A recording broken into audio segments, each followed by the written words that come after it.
former federal prosecutor Andrew Cherkasky, along with FreedomWorks chief economist and Committee to Unleash Prosperity co-founder Steve Moore.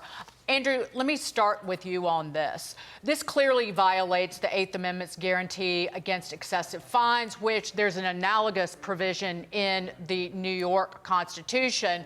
But where does this go from here with President Trump not having the bond? Will the appellate court basically allow the appeal without the bond in place?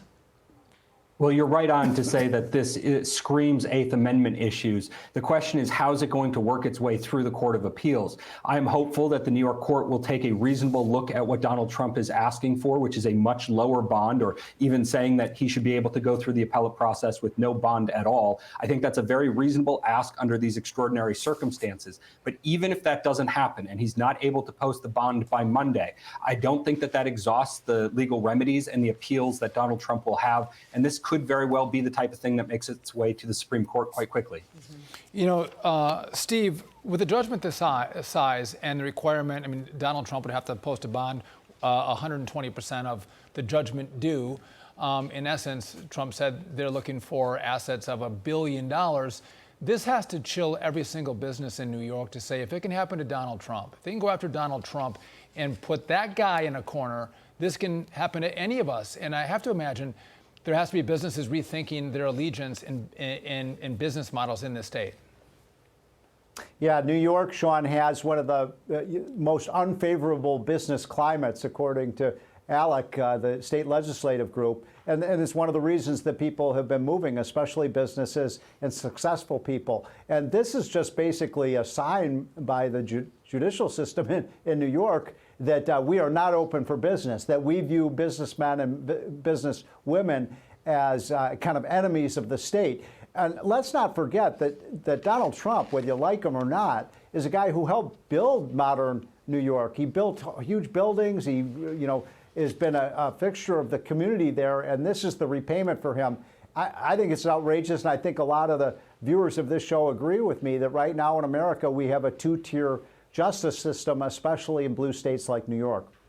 Oh, Andrew, I just want to point out to everybody that the parent of Truth Social is expected to be merging at the end of this week with an entity, its Digital World acquisition, that is publicly traded. And if that goes through, then this will be an easily valued stake that President Trump owns in a publicly traded entity that would give him, well, liquid that he could borrow against.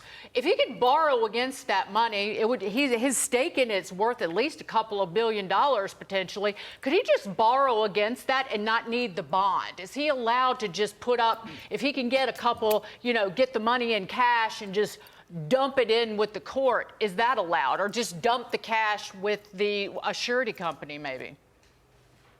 Well, there's specific processes that have to be followed, whether it's him putting up the cash in total or him putting in enough cash to get a bond. That's the problem he has right now, is that he doesn't have liquidity from a cash basis, as opposed to the great holdings that he has in real estate. But you can't use that leverage to get these bonds. That's what he's gone through all these companies for. So I'm not ready to count him out in terms of different legal or business strategies that he could employ between now and Monday to get the money together to be able to post the bond, to be able to have his full appeal. But either way, I think that the appellate road is still long ahead for him. Mm-hmm. And just, I'm going to come back to Andrew quickly. So obviously, I have to imagine that the appellate court doesn't look kindly on Donald Trump either. It's a bunch of liberals still in New York on the appellate bench.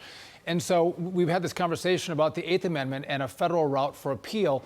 Can you double track that? Can he appeal in state court and also make a federal appeal as well? Can he do those simultaneously? Or does he have to exhaust the state appeal and then go federal? How does that work?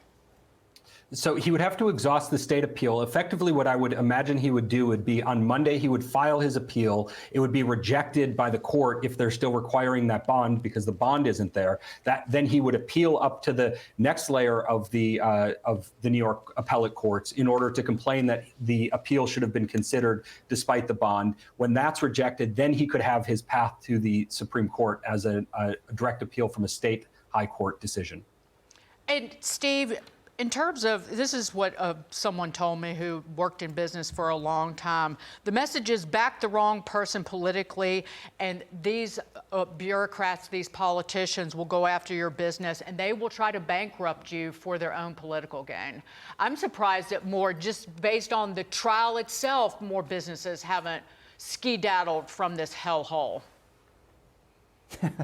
Well, they're doing it, and at record paces. In fact, the new Census Bureau data just came out on counties that are losing population, and a lot of those counties, especially around New York City, are losing their population because of the adverse view that the politicians have on.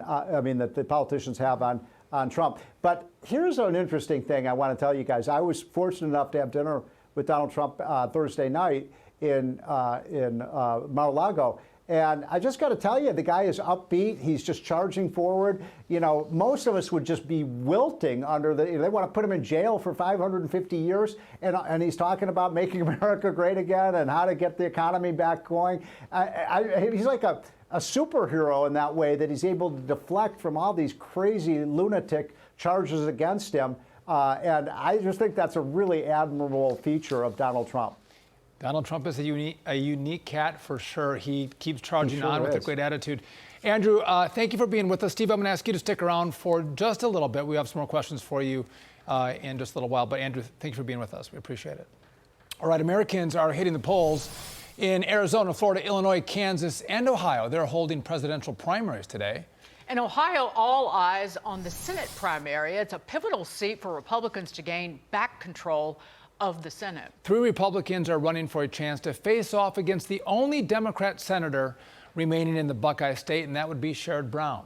Bernie Moreno is a businessman backed by President Trump and Ohio Senator J.D. Vance, State Senator Matt Dolan, whose family owns the Cleveland Guardians.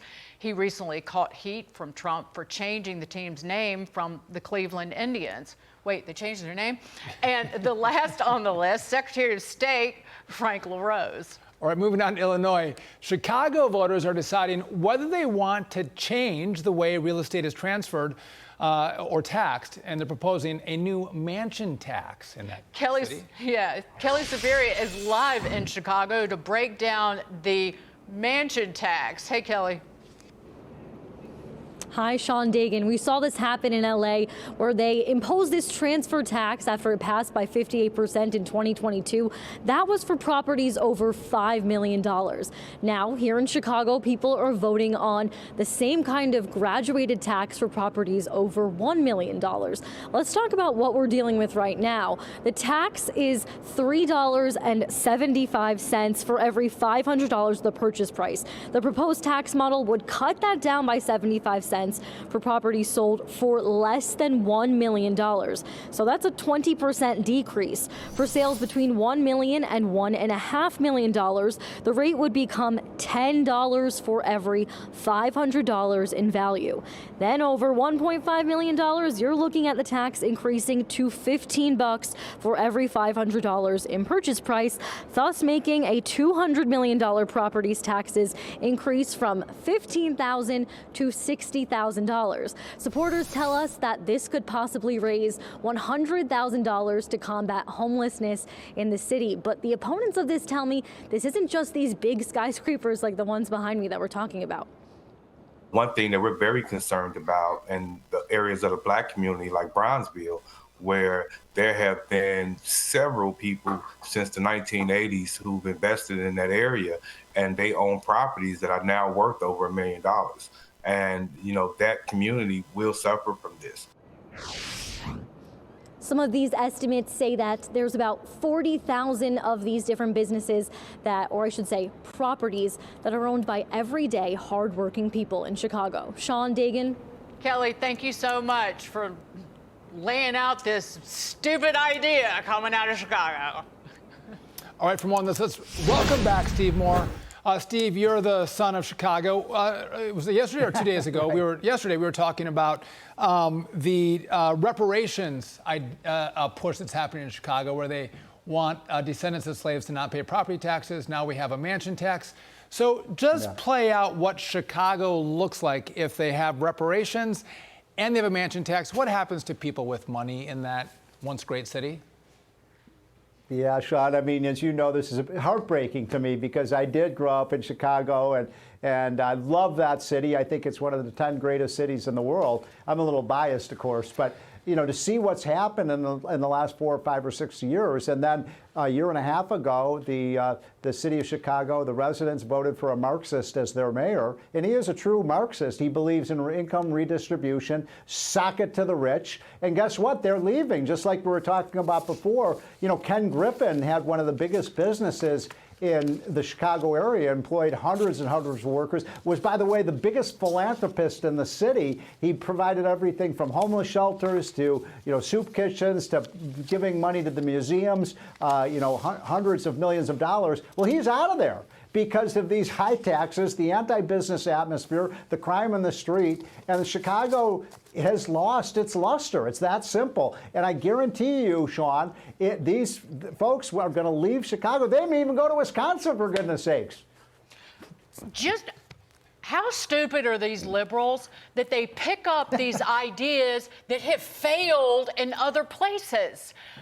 Right. LA, Los Angeles, in 2022 did the same thing, and it didn't raise close to the revenue that the lefties said that it would, because the rich people just didn't put their properties up for sale.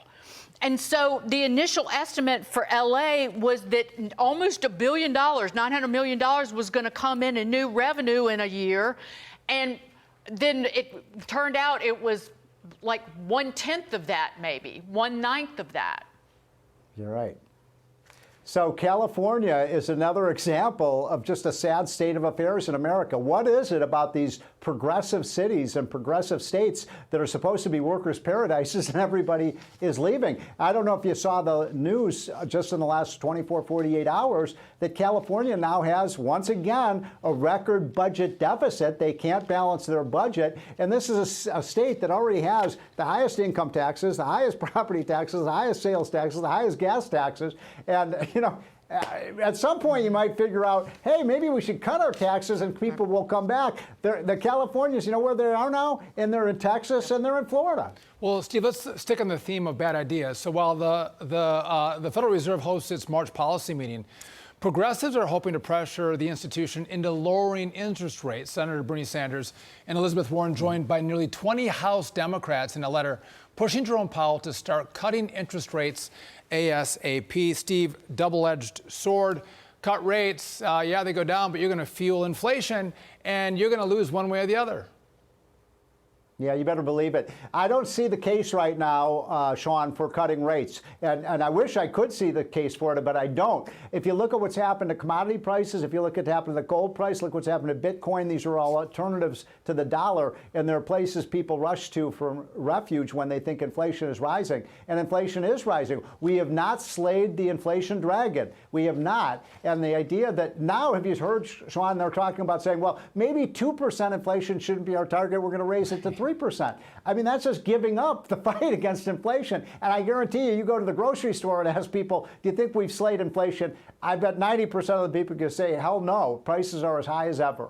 So they're saying they like screwing over their constituents, the very constituents who cannot afford higher prices, that they want that. Oh, and they also want to screw over elderly people or people who are finally able to earn money on a safe investment. So they enjoy that, sticking it to people who can't afford it.